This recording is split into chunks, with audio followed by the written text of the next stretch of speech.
So in order to solve quadratic equations or using factoring to solve, we're first going to have to look at the zero product property.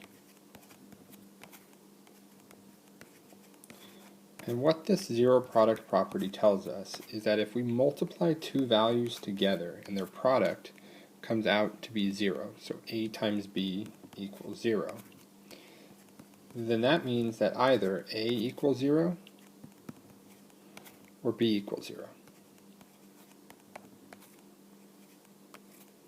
So an example you first learn when you learn multiplication is if I did 7 times something equals 0, what does that blank have to be? Hopefully you remember is that needs to be a 0. In order for you to multiply two numbers to get one of them to be 0, well, one of them has to be 0. So we could take that to what we've done already, and let's look at these two. X plus 3 times x plus 1 equals 1, or equals 0. Now, if that is equal to 0 in a product, then what that means is either x plus 3 equals 0, or x plus 1 equals 0. Now, if that's the case, x plus 3 equals 0 becomes that x equals negative 3, and x plus 1 equals 0 becomes x equals negative 1. And what that means back at our original equation is if we put in a negative 3 for x into both of these, it would come out to be 0. If we put a negative 1 in, it would come out to be 0. So those are the two solutions we get from it. So we'll look at a couple more of these. If we went to x plus 1 times x minus 5 equals 0. We're going to set both of them, because it is a product, equal to 0. So x plus 1 equals 0, x minus 5 equals 0. The first one tells us that x equals negative 1. The second one tells us that x equals 5. We can also start to notice if we just look at the original product that we had and you just take the opposites of both, so that positive 1 and negative 5 are going to become negative 1, positive 5. Let's make them a little more to them. What if I did 2y plus 1 and y plus 14? Now if we look at the second one here, we hopefully know that y is equal to negative 14. Change the sign, you get the opposite.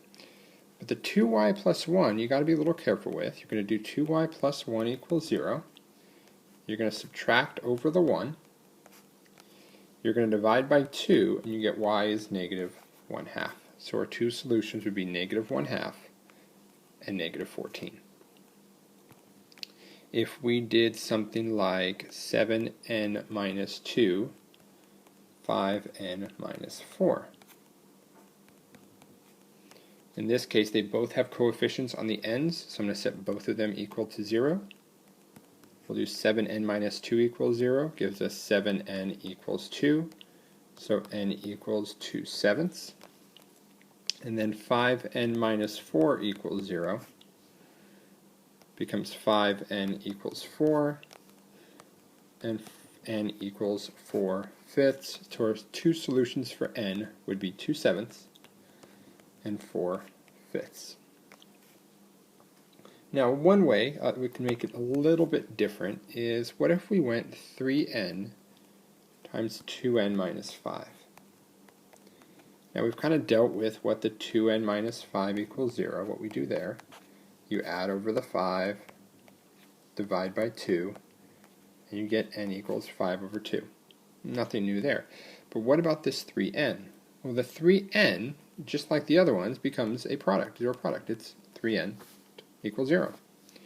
If I divide both sides by 3, I get n equals 0 over 3, which means n is still 0. So in this case, your two solutions would be 0 and 5 over 2. Now, let's take a further step back. What if we weren't given the solutions already where we set each of them equal to 0? What if we had to factor? So now going back to factoring, we had m squared minus 5m minus 14 equals 0. I can't set each of the parts equal to 0 because we're talking about a zero product, and right now I have addition and subtraction. So what I have to do is factor it. So really I'm looking at what multiplies to be negative 14, that adds to be negative 5. I believe we're going to do m minus 7 and m plus 2. Now, it's factored down. We could say m minus 7 equals 0. That means m equals 7. And then m plus 2 equals 0. That means m is negative 2.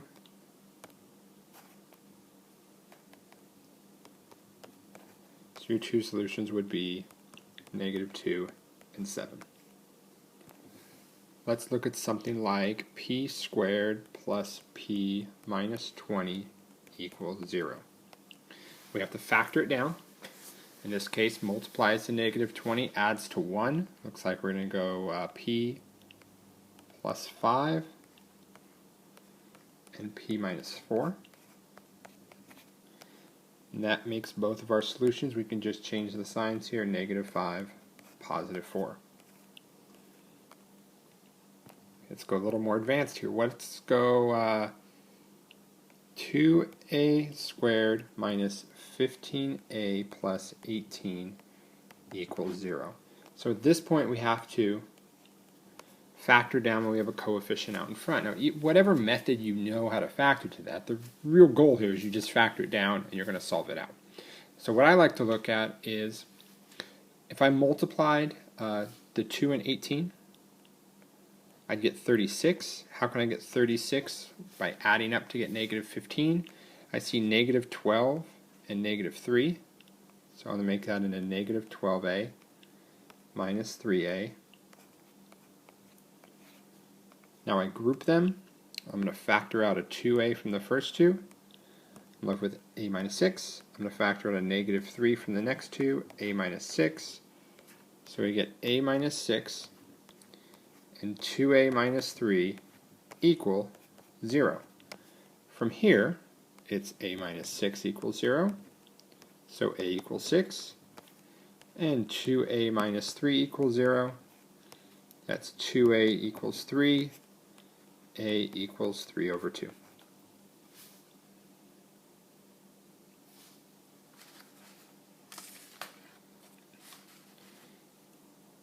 Now, what if it wasn't in the form we started with? What if it started out as x squared plus 14x minus 49? I'm not going to look at, we're going to be equals the negative 49. I'm not going to look at setting them equal to the negative 49. I need to have a 0 on the other side. So to do that, I'm going to add over the 49. And now I can look at factoring. For this one, multiplies to 49, that adds to 14. It's actually that I have x plus 7 squared. So that means I have two solutions of negative 7. Now I don't just write it twice, you can just write the 1 and say that x equals negative 7. It has, it did solve, and it did have two factors, but since they were the same factor, x equals negative 7. If we did something like c squared equals 5c, we're going to get everything to one side. C squared minus 5c equals 0. I'm going to factor out a c. I'm left with c and c minus 5. So one of my c's, the one by itself, is 0. The other one is the opposite of negative 5. It's positive 5. So my solution is 0 and 5.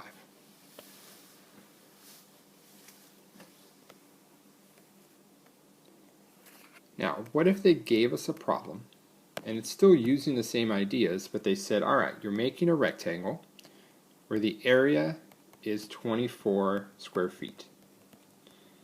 And the length of the length, call it x, and then the width has to be 2 feet more than the length. So I know I have x and x plus 2. What dimensions am I going to use for it to work? So we have to set this problem up, and it's going to use the factoring to help us. So I know area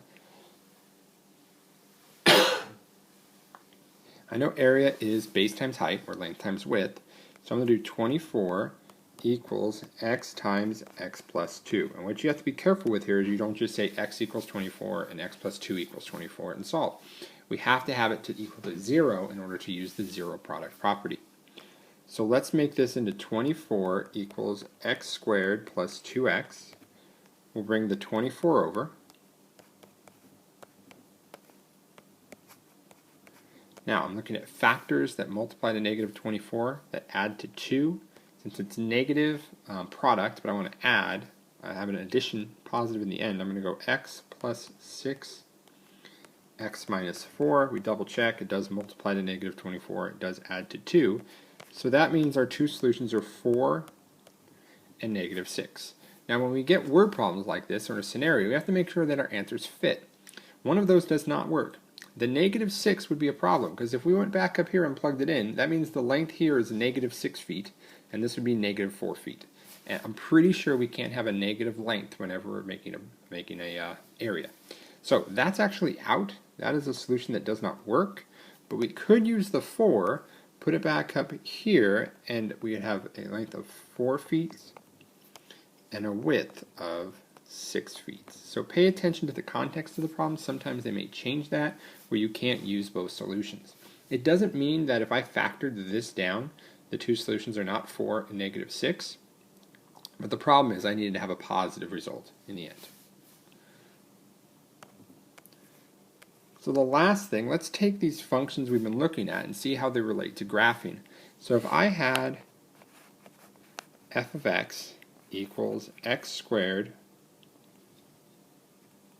minus 4x minus 5. Now if I look at the factors of this, it's x minus 5 and x plus 1. So that means my two solutions are 5 and negative 1. What these are in graphing, these solutions are the y-intercepts. Try again. These solutions are the x-intercepts. So these tell us where we hit on the x-axis. So if I graph what I have here, this tells me that this function, x squared minus 4x minus 5, goes through the x-axis at negative 1 and positive 5. Now, I also know, since that x squared is positive out in front, that is a parabola opening up, so maybe it looks something like this. But then again, maybe it looks something like this, or something really shallow. We don't know that for sure, but we at least know where we can start. We have these points to help. Now, also from these points, I can get a good idea what the axis of symmetry is. The axis of symmetry, since this parabola is symmetric, is halfway between these two solutions. We can double check that by doing x equals negative b over 2a, which gives us a negative of negative 4 over 2 times 1, which does come out to be a positive 2. So the last thing we need to figure out is where does this hit on the axis of symmetry. And to do that, we're going to then plug 2 into our function and find out where that function hits at 2. So we get 2 squared minus 4 times 2 minus 5, or 4 minus 8 minus 5, which comes out to be negative 9, which means we're going to hit down here. And so then our parabola goes up.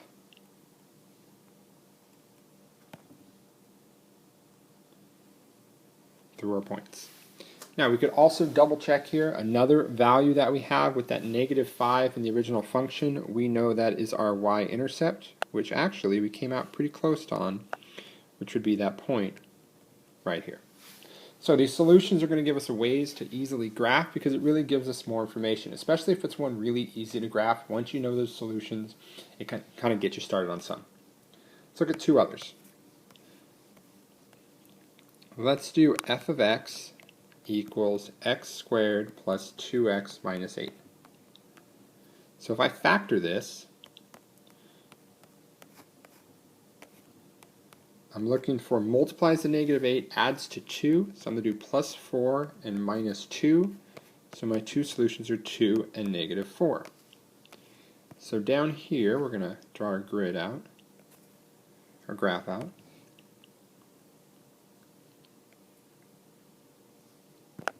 So if I hit at 2 and negative 4. If I hit there, I have a pretty good hunch that my axis of symmetry is negative 1. We can check that by doing x equals, that's negative b over 2a, which does come out to be negative 1. We now plug in negative 1 into our function, and we get negative 1 squared plus 2 times negative 1 minus 8. gives us 1 minus 2 minus 8, which is negative 9. So we can go down here, negative 9, I think that's about right.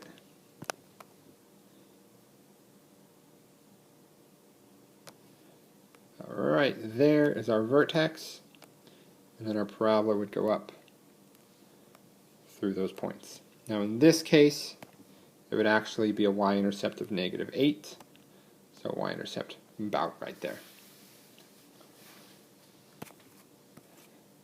Last one, let's look at f of x equals x squared plus 5x plus 6. We're going to factor, we get x plus 2 and x plus 3.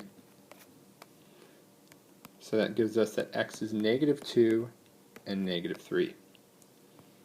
So we draw our axes. Negative 2 and negative 3 tell us that they're actually hitting pretty close together. So now, our axis of symmetry will pretty much have to be right between there, which is about 2.5. Now, solving with our axis of symmetry, negative b over 2a does in fact come out to be negative 2.5. We can then plug that in and get our vertex. So let's do f of 5 over 2. We can have a pretty good idea this is going to come out to be a fraction, but we can still solve nonetheless.